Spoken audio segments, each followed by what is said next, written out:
Hello, everyone. Welcome to Poliglotar 2025 Salvador again in the afternoon of Sunday. And now we will have a talk by Gabriela Meirelles about phonetics. And the talk will be in English. And welcome, Gabriela.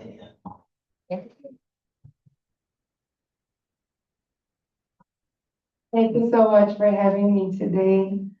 2 years ago, I was sitting in the audience in Rio de Janeiro, so it makes me really happy to have the opportunity Brasília. in Rio de Janeiro. Baby. I didn't go to Brazil, unfortunately. I wish I could.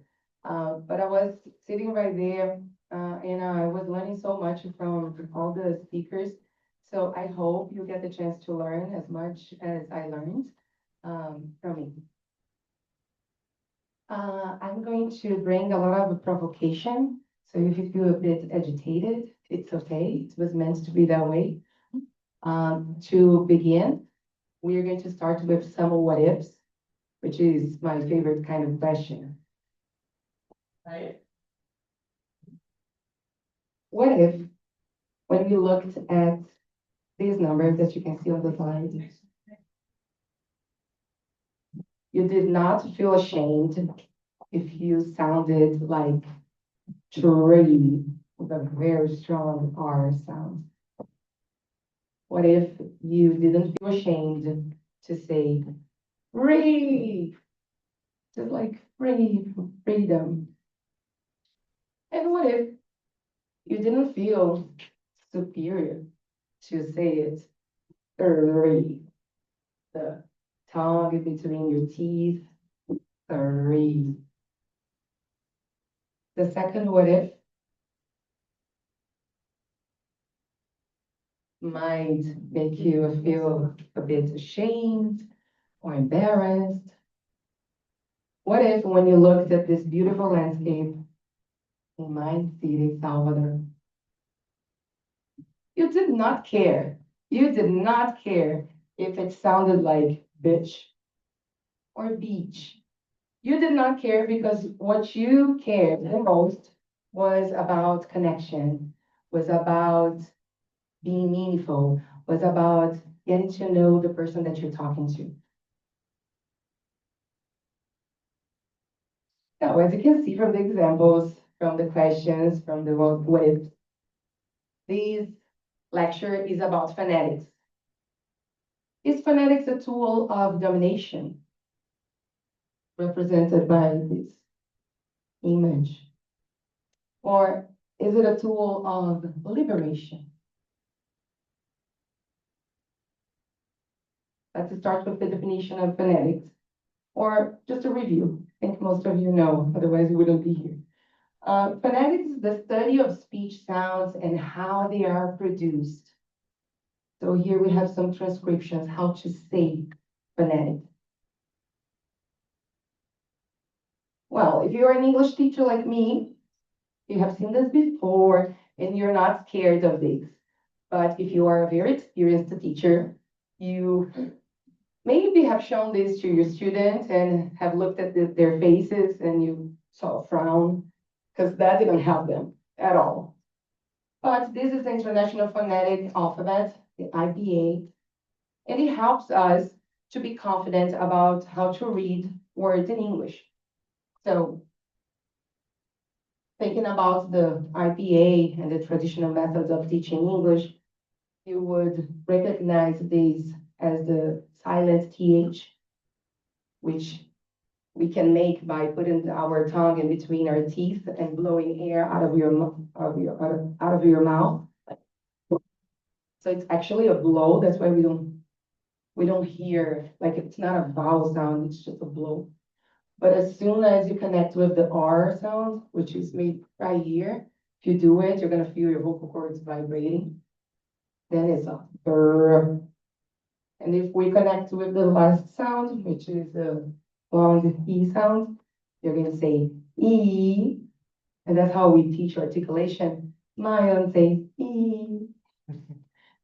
And then you connect the three sounds, and if you're very little, we may teach you like this. So watch my fingers. e, three. And if you're teaching little kids, you might use that strategy to help them understand that we may see the T, the H, the R, and double E, so 5 letters, but we actually hear 3 sounds, 3. That's traditional kind of teaching, right? That limits us because it's not entirely whole, it's not complete. It doesn't mention, for example, that in parts of UK, people say tree, just like the tree in the park. And people say free in Ireland. So when we teach this way, we are just like considering that UK and Ireland kind of speak wrong English, or, they're just not that important to be mentioned in class. The other example is different though, right? Because when I say bitch or beach, then like I'm, right? And it's shocking how many students come to a class and they barely know English. Sometimes they can't even say their names, not even introduce themselves, but they're so concerned. Oh my God, they want so bad to learn how to say beach, right? Because they don't want to say bitch, and they don't want to be shamed, and they don't want to be embarrassed in front of other people. They don't want to be laughed at. Yeah. So those 2 examples, they make us cringe a bit. It provocates a lot of thoughts because it is about this contrast. Is it a tool of domination or is it a tool of liberation? So let's see an example of phonetics being used as a tool of domination. Gloria, it's not old tomato, it's old tomato. Do you even know how smart I am in Portuguese? I was quick, funny. I could make people cry for laughing so hard. But here, I open my mouth and everybody's waiting for the next punchline. I didn't mean to make it. Gloria, we're not laughing at you, we're laughing. Then why does it feel like I'm the joke? Every time I speak, I'm doing math in my head. I hear the words in Portuguese, I move them around, I choose the English one, then I say it, and still, something is wrong. Eu falo muito bem português, eu falo rápido, confidente, você entende? Não entende. In my language, I sound smart, confident myself. But in English, I sound less. Gloria, nobody thinks that on purpose. But do you know what it feels like to have people correct you like a child? To see them politely laughing, but they don't understand you, but they don't say anything because it could be rude. I feel like I'm shouting through glass. You can see me, but you don't hear me. Gloria, I know you love me, but love doesn't fix this. I don't feel whole when I cannot even finish a story without stopping to look for the right word. And then I say, oh, tomato instead of oh, tomato, and everybody laughs, and I laugh too. What else am I supposed to do? It's not just words, it's who I am. And I miss her. So next time, you remember, I'm not less because I speak with an accent, but I'm more because I speak 2 languages and I live between them every day.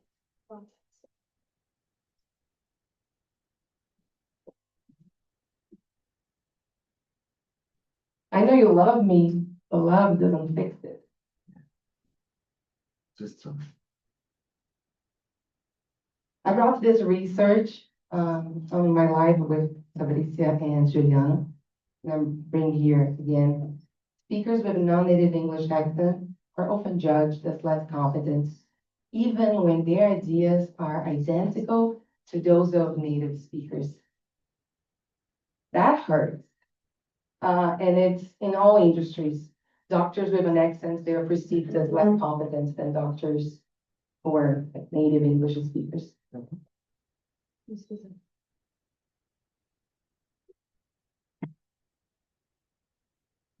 Well, but what is accent? And what is your accent? So why are you talking about that? I was very rude. I did not introduce myself because I believe that more important than who I am is what I'm bringing you today. But I'm going to be polite now and talk a little bit about me and why I brought this topic. Accent is defined as regional factors affecting how you speak a language. So we have phonetics, which is like conventional, it defines how you should speak. And we have the accent, which is like you trying to say the word somehow, but then you can't redo it the way phonetics teach you.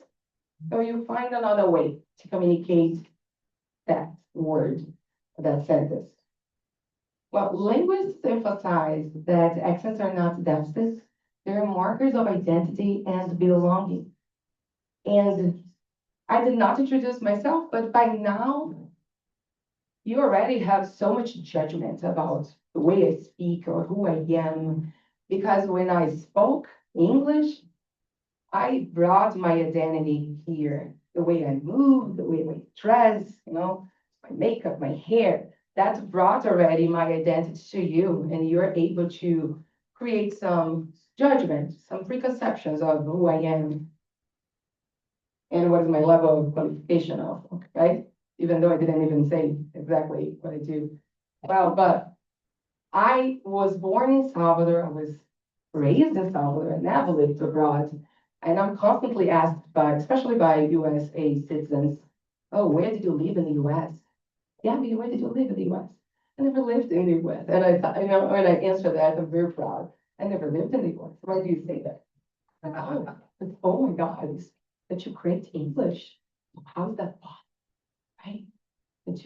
I never married a US a citizen. My husband is Brazilian from Bahia. He was born in Salvador, but he actually lived in a very small city called Virai do Norte. So I didn't marry a gringo, did not have wealthy parents to send me on exchange programs. Didn't live outside. I had one experience abroad, to be honest with you. And I was already fluent at the time. I was hired by American Airlines to work at the company because I was fluent. So it was great. I spent 1 month in Texas having lots of fun. But I was already fluent. I didn't need that. And of course, it worked as a validation, right? Because once you step in another country, and people can understand you and can perceive you as smart, as intelligent, as interesting. You're like, yeah, now that a gringo validated me, I am fluent. Now I am. Now I am good enough.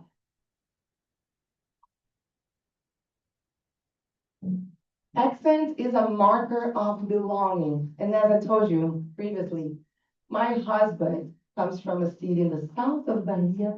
If we move the dates, you're gonna be able to see it.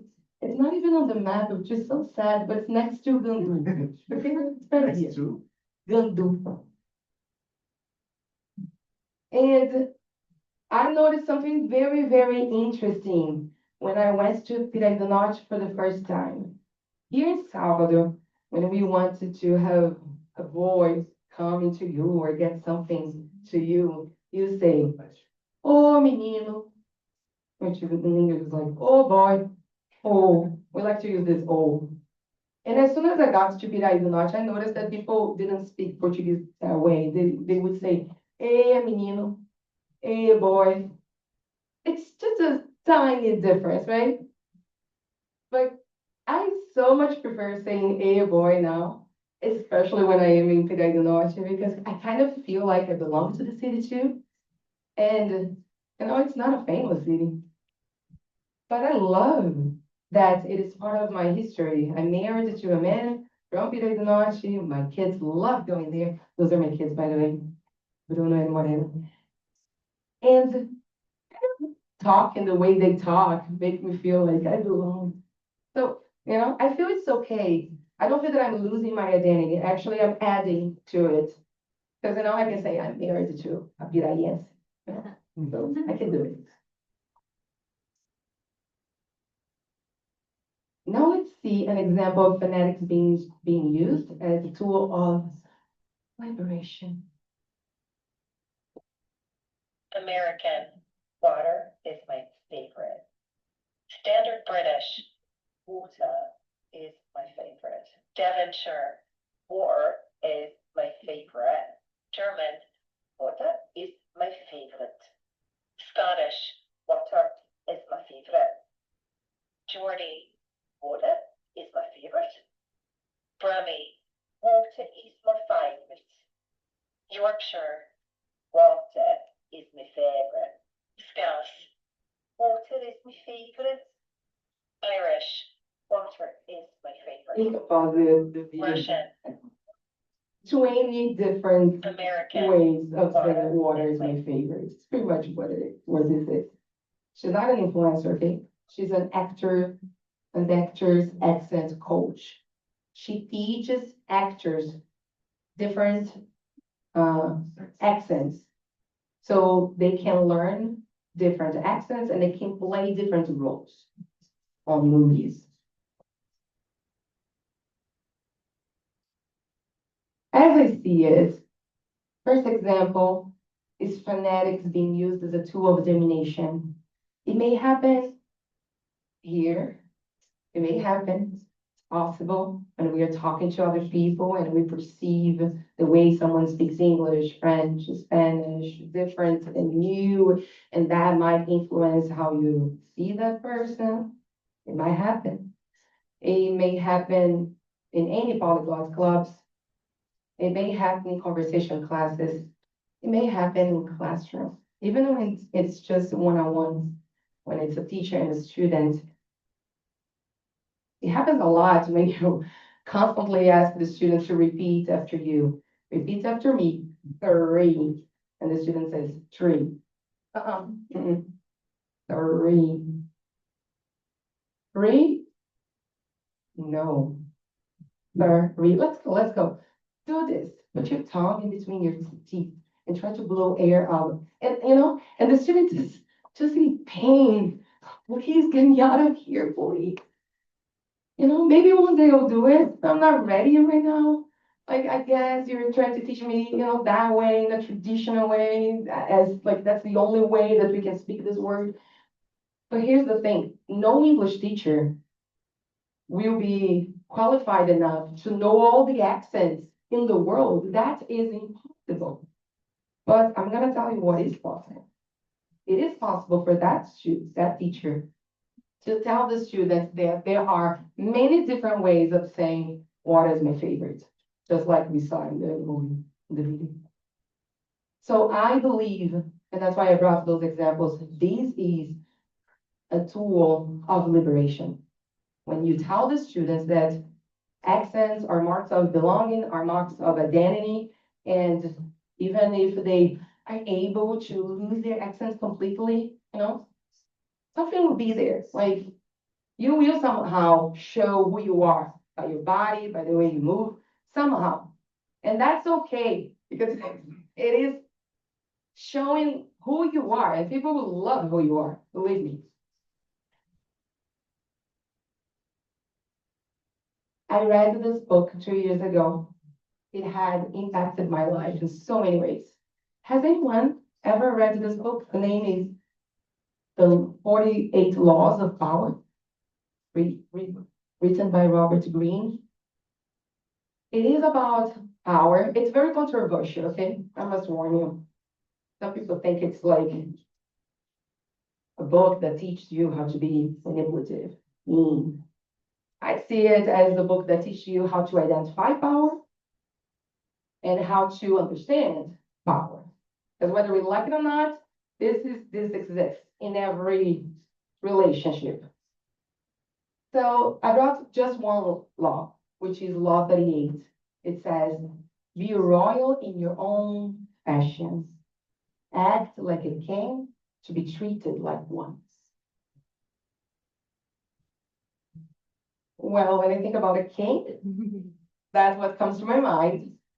But people may have different perceptions, right? How does a king look like? Most of the time, the king looks white. most of the time, the king is not, can you go back? The king is not from Salvador. It's not from Africa. Most of the time. Now, I'm a woman, so I need to look at this. No, I'm not ready. I'm a woman, so I need to think about queen, right? And I thought of bringing her. This is Lorena Bispo. She is Deusa da Beleza Negra. It is a beauty contest that happens in Salvador. It opens the calendar of events that are like Afro-related, and it's a gorgeous event. If you ever come to Salvador in January, February, make sure you go. And it is made by Ileaí, and she won as Deusa da Beleza Negra, Deusa do Ébano, so the queen. So I think about her, but look at her. Look how a queen moves. Look like how a queen is dressed up, look at how she moves in a place. Now, this reflects identity. I connect to her for many different reasons. You may not connect with her, and that's okay too. Okay? You need to find your own queen, your own king. And last, I brought an example from Lupita Nyong'o. She went to drama school and worked on her accent because she wanted to succeed in the American market. People misunderstand me a lot when I say that it is okay for you to embrace who you are, your identity. People think like, oh, so you cannot teach the student can talk the way they, no, it's not that, it's not that. Lupita, she made the decision to work on her accent because she wanted to succeed in the American market. And the American market is not perfect. It had some very strict requirements, but that was one of her professional goals. And she wanted to do that. Does anyone here have any idea? Does anyone here have any idea where she's from? Like where she was born? Kenya. Kenya? Mexico, that's true. How did you know that? It's on my English book. Okay, yeah. She was born in Mexico, but then when she was, before turning 1, she was a baby, she moved to Kenya with her family. So she actually grew up in Kenya, but she was born in Mexico. She's Mexican. Not many people know that. That's why I asked you. So when she was 16, her mom decided that it was time for her to, take advantage of being Mexican. And she went back to Mexico to study Spanish and work on her Spanish. And she made a decision to stop using English at all so she could learn how to speak Spanish really, really well. So she worked on that. Years later, when she decided to become an actress and she was in drama school, she decided that one of her weaknesses was accent. She was not able to play different roles. Her accent was very strong. She had a very strong Kenyan accent. So she says, quote, I went to drama school because I didn't want to just be an instinctive actor. I wanted to understand my instrument. I wanted to know what I was good at, what I was not good at, and work on the things I wasn't good. And one of the things I wasn't good at was accents. I didn't know how to sound any other way than myself. And that was the first permission I gave myself. But it was full of heartbreak and grief, just grief. Guess what happened? Who knows the end of the story? Like she did. She worked on her accent. She lost her Kenyan accent. But then she was hired to perform on the movie 12 years of Slave. What happened? Oh no. No. Huh? Yeah, she got the Oscar for that role. They asked her to speak English as a Kenyan. They said, oh no, we don't want you with this American accent. We actually want you with your Kenyan accent. And she says on this interview that she was feeling so bad. She worked so hard on losing her Kenyan accent that she didn't even know if it was possible to go back. And she actually said that she never went back. She says she has recordings of her speaking with a Kenyan accent, but she says it's never gonna be the same. But now she's finding a way to be okay with that because working on her American accent was also something important for her at the time, so it's okay. She made a decision that was like a professional decision. So with that lecture, I'm not telling you that it's not okay to lose your accent if you have, professional objectives like that, and that's the market. The market doesn't really accept you the way you are. It's sad, but if that's the game you gotta play it. But there are in many other places you don't have to do it. You don't have to sound like a gringo. You can sound like yourself, and people will embrace who you are. Even if they don't, I think those are not the right people, to be with you, honestly. Phonetics can dominate, phonetics can liberate, phonetics can empower. And I'm gonna bring you a video. It's gonna make you have a good time. It's gonna be fun, okay? It's about empowerment. Okay, my American nephews, it's time today for you two to dominate the Brazilian accent in English. You all ready? You first. Good or not? Good enough. Listen to me when I talk to you. Listen to me when I talk to you. No, listen to me. Listen to me when I'm talking to you. No, to you. To you. Listen to me when I talk to you. Listen to me. Listen to me when I'm talking to you. You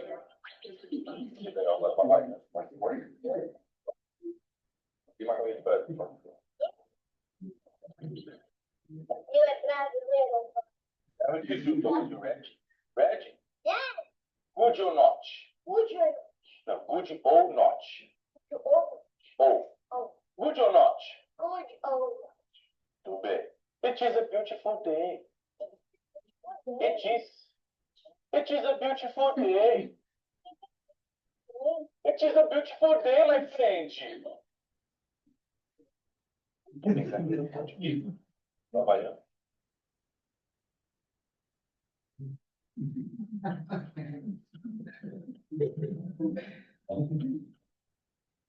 I think it's pretty impossible not to feel proud of being Brazilian, after watching this video. Yeah. The way Rafa linguist I think it was so beautiful the way he created this video because he gives a reward, right? If you sound like a Brazilian, then you get a reward, which is beautiful. The Brazilian jersey, amazing, and also some Havaianas. That's what I have for you today. I don't have a recipe, okay? Like, I'm not telling you what you should do.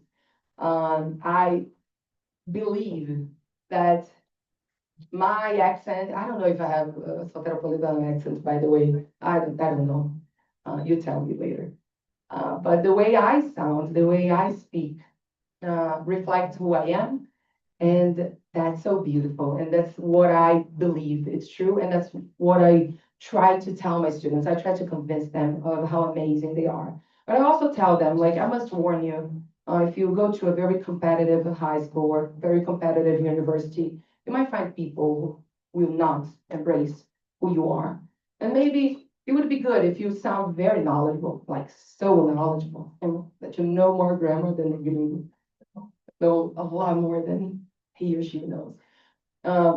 Just so you can rub it on their face, if they ever wanted to embarrass you or shame you for being who you are. So that's usually what I say. And as a joke, you'll think that I'm not, that serious. What I do with friends, if I ever, I don't know, mispronounce a word, I have this friend, Jacob, and I used to tell him a lot. He's from Australia. If I ever said, I don't know, something like once instead of a once, and he kind of made fun of me, I would say, I just have 3 words for you, Jacob. And I did just like that, and I was very serious. I have 3 words for you. Pão, mão, pão. Let's go. And immediately he would laugh, cow, mow, cow. Well, yeah, that's what I talk. So that was my way of kind of like fight back, like, and let me just put you in your place. Yeah. Questions, please. I know I'm gonna reward you if you have questions or comments or experience that you want to share. Is there any slides that connect to you somehow? Any questions? First of all, I just want to say thank you for the amazing opportunity for us to embrace more our culture of being Brazilian. And the second thing is a question. What is the name of the first movie? Because I really want to watch it. No, the first video. Yeah. Okay, in the last, okay, I should probably tell you this now. Okay. If we move that screen, you'll be able to see this QR code. So if you read it, that will give you access to this presentation, okay? So in one of the slides, you have all the sources. So I found it on Instagram. Thank you very Okay. much.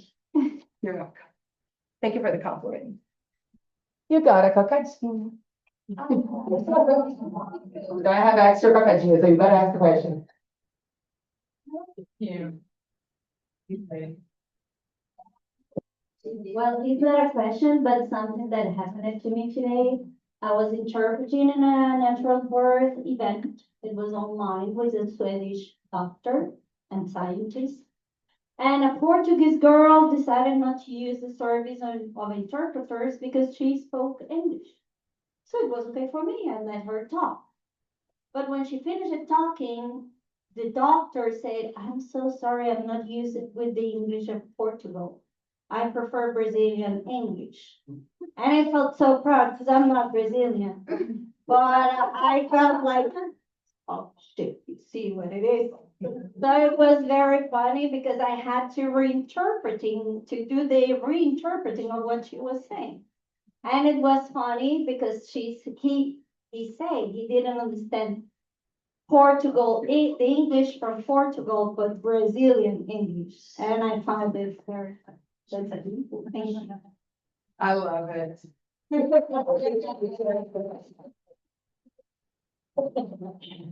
I still have some cocadinhos.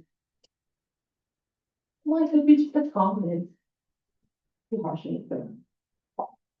Hi, thank you very much for your presentation. Usually I ask questions and not deployments, but I feel like I must also contribute to the talk with some experience as well.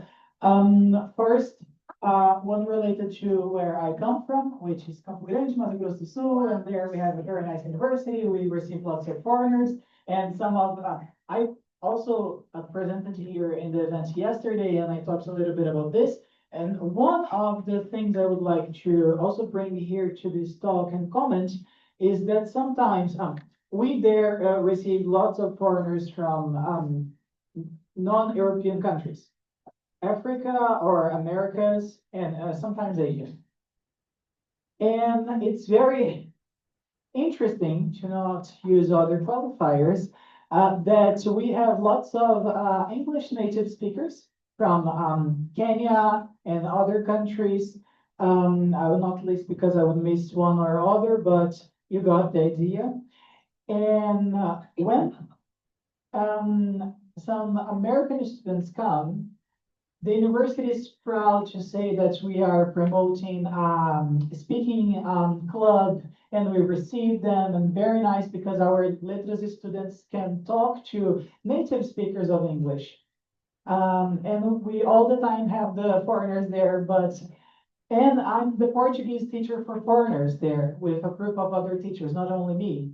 And it was very tough for me in the beginning, 2 years ago when I started with the accents, the African country accents and the American accents and other countries, because I was not even though I've been an English teacher for some years, I've worked as an interpreter as well with other types of English. When these students came with their backgrounds and accents, I wasn't prepared to deal with it. And I was really ashamed. My feeling was being ashamed of asking them many times to repeat, sorry, I don't understand you because I'm used to American English, British English, and that's only what I can get. Even Scottish and, and Irish, but sorry, your Kenyan accent is different for me. And I was ashamed, I told them, I asked them, are you guys embarrassed for me to, or angry if I ask you to repeat too many times? And they were like, no, we're used to that, and we speak other languages as well, and we sometimes don't understand each other as well, that's fine. So getting contact with people from these countries and learning the realities of speaking 4, 5, 6, 7 languages with different accents, dialects, and neighbors really opened my mind. And the last experience I would like to share, it was here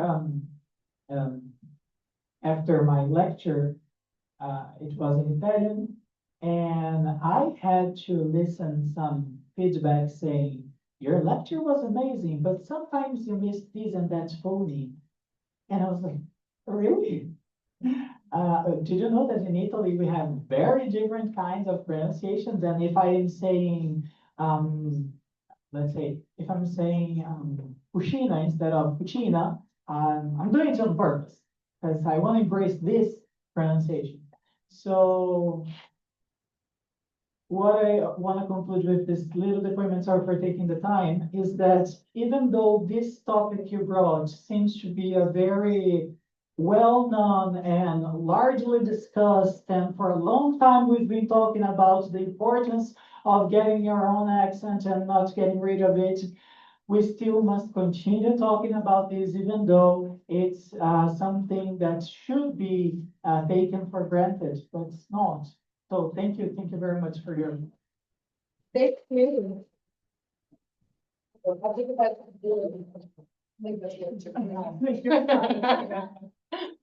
Pessoal, a gente só tem tempo agora para mais uma pergunta.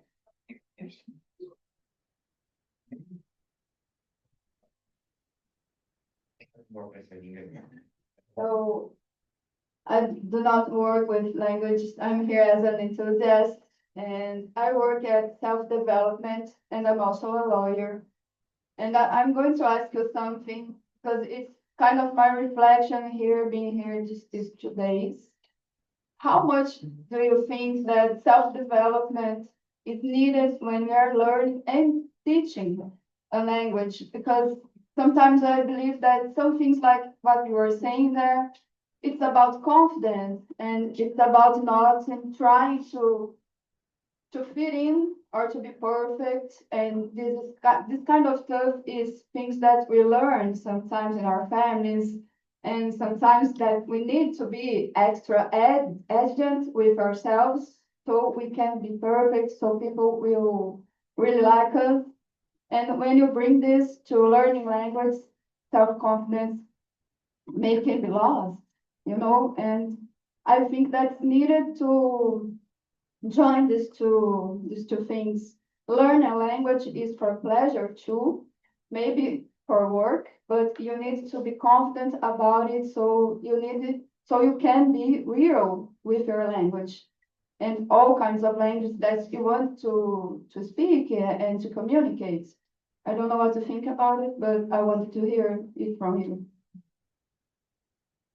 Sometimes I tell my students, my teenagers, the thing, like, hey, there are a lot of people who can speak great English, but they have nothing to say. I really think, I really think it's, you learn, right? You experience this life and you make connections with interesting people and you find your tribe and you get to know what you love and you read the books and you listen to music and you go to cultural events, and that enriches you, right? That brings you value. And then if you have English, guess what? You're going to be able to share this value to so many people because it is a language that is spoken around the world. But there are a lot of people who have the English, but there is nothing substantial, nothing of quality to share. So I totally agree. Those two topics are super connected. You have to self-develop all the time. Doesn't matter if you're a polyglot or not, bilingual or not, but I think you're invited all the time to become a better person, right? And to become more knowledgeable, especially when you come to events like this. You learn. I was talking to Gina, for example. Gina was telling me how she is able to connect with different people and host the people in her house. And I was like, wow, can you do that? This is impressive. And she said, yeah, of course, like I try to be safe and to know, like it has to be someone who knows someone. Like I'm not gonna put a stranger in my house, but I don't need a lot of information in order to open my house. And I learned so much, and they learned from me, and I was like, oh my God. So these are the kind of people that usually I find in those events, and that's why I think Poliglotar is amazing. But yes, self-development, yes. Even if you're not a bilingual, please, I think this comes first before the languages actually. So you have something to say that is that has value. Maybe it can increase the learning too. No, make it easier and funnier. Yes, yeah. Thank you for your question. I'm going to thank you.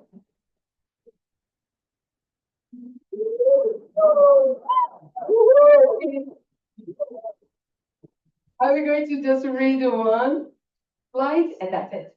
It's done. And I still have some. So this is the picture of Lorena Bispo again. Okay. Embracing our accents and the diversity of pronunciation is a way to celebrate identity. Please find a way to celebrate your identity. Just find it, find a way, because you're beautiful, you're unique, and that's amazing. People will want to know the true you. Believe it, there's a lot of fake people out there. We're in search of authenticity, connection. Okay, so that's my last message. The next slide is just some where you can find me, right? So these QR codes will take you directly to my Instagram. That's my webpage. So it has more information about how I teach and a little bit about my life. And the resources are on the next slide. Thank you.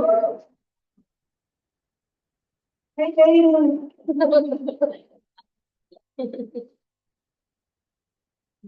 I have a opinion about accent.